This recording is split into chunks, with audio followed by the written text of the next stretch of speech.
what's up, everybody? This is Gary Holt from Exodus and formerly from Slayer, and you're listening to The Razor's Edge.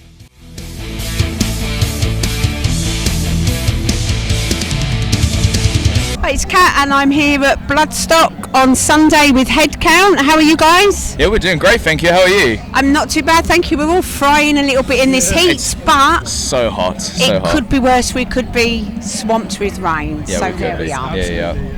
Anybody isn't aware of you guys? Do you want to let people know about your journey to play here and what type of music you are? So we're what we call ourselves New Blood Crossover. So we're for fans of Grove Street, Hatebreed, Power Trip, those sort of bands going on there. And our journey to Bloodstock was actually an incredible one. We've had so much fun along the way. We've made so many friends. We've just gotten along with everyone, and we've just had a great time while we do it, haven't we? Yeah, it's been really, really special. I mean, it's been incredibly surreal spending time around so many lovely people at Bloodstock, seeing familiar faces. It's just been an absolute pleasure. So yeah, we're thoroughly enjoying ourselves. I think it's so cool because, I mean, I've watched bands that I've loved for years play Bloodstock, and it's always been a dream of mine to play here. I mean, it's so cool. Even like, it's only our 10th gig, so yeah.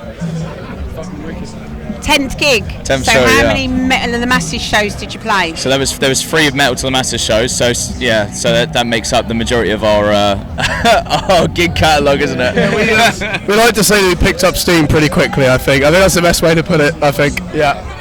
Have you guys got any music out on any platforms that anyone can listen to? Yeah, we've got 2 singles out at the moment, Power Trip and Persistence, which is available on all major streaming platforms. We'll be going in to record our debut album. Come actually tomorrow. Tomorrow we start recording, so that'd be pretty fun. Busy August, right? Yeah, definitely that. Yeah, more shows to come later on this month as well, so it'll all be great. Yeah. Where are you playing later on this month then? So we're joining our friends in Repulsive Vision up in Barrow-in-Furness, at a venue up there. I think it's called the Snake Pit. Or it might be the Underground Music. I can't remember that one. And then we're at the Lubber Fiend in Newcastle with Sidewinder and a couple of other good crossover bands as well. So we're in for a pretty fun couple of nights. So crossover actually has made quite a comeback the last few years. We didn't really hear about it a lot after mid-90s. No. Why do you think that is? I think people just get bored of things, and new things come around, like new metal came around, and that was all the craze. And to be honest with you, I wouldn't even say new metal is that far away from crossover in some aspects. So I think it's making a grand return. I mean, I'd say as well, I think it's people who, because hardcore as a whole, I think at the moment, it's got an incredible amount of visibility. Suddenly so many more people are engaging in hardcore. And when you've got people coming over from metal, some people are a little spooked by, crowd killing, people spinning kicks, jumping off stage. And so we are that kind of sweet spot in between those two, between the thrash and the hardcore.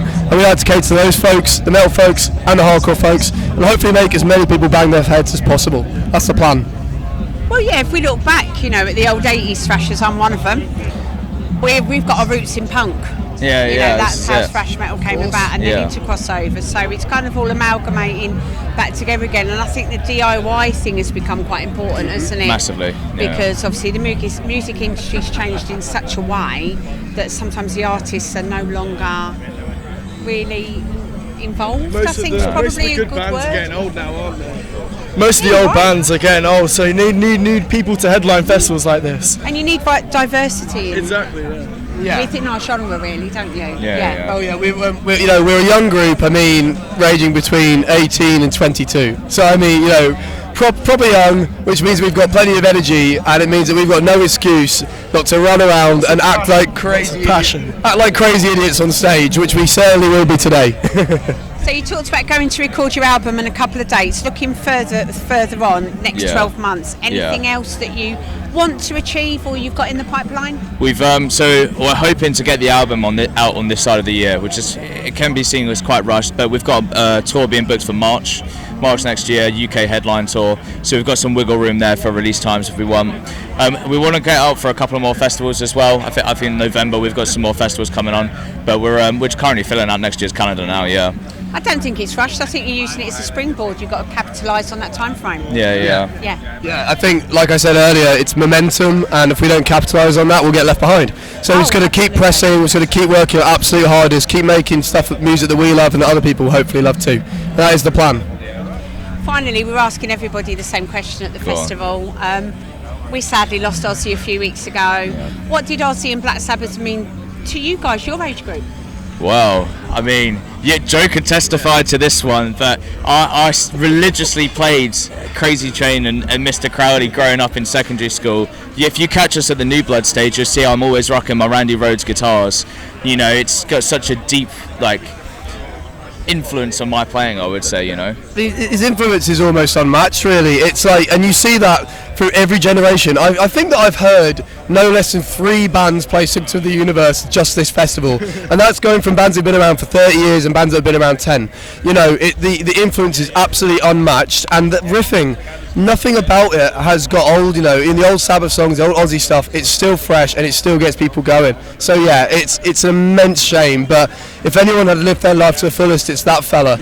You know, so we should just be grateful that we got to share the earth at the same time as that guy. So yeah, R.I.P. And even still after his death, he's still going to continue to inspire people for years to come, and his music will live on in his legacy forever.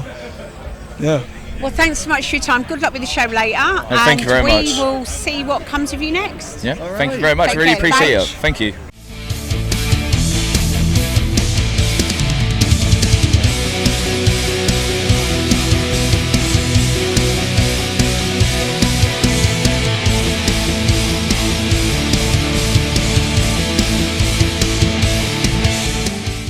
For listening.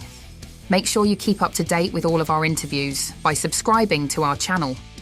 For all the latest news, reviews, interviews and more, head over to our website www.therazorsedge.rocks.